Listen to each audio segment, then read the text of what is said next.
Mga fani ni na Janine, Kim matindi rambolan, sa online.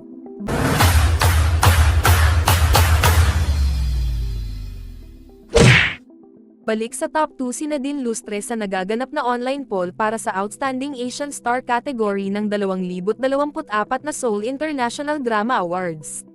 Muli ngang nasungkit ng actress ang ikalawang pwesto kay Paolo Avellino habang nangunguna pa rin si Kim Chu sa nasabing online poll. Nominated para sa series na Linlang, sina Kim at Paolo habang sa Prime Video series naman na Road Killers, nominated si Nadine. Ang bilis nga ng nilaki ng boto ni Nadine kaya naungusan nito ang ka-love team ni Kim dahil nakakuha siya ng suporta mula sa fans ni Janine Gutierrez. Mukhang hindi pa rin okay ang ilang fans ni Janine kay Kim dahil sa pagkakalink nito kay Paolo. Kung matatandaan, nabalitang naging magjowa sina Paolo at Janine.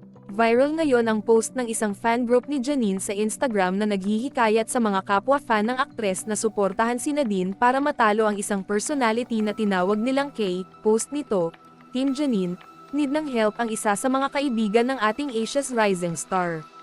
Please guys help natin si Nadine.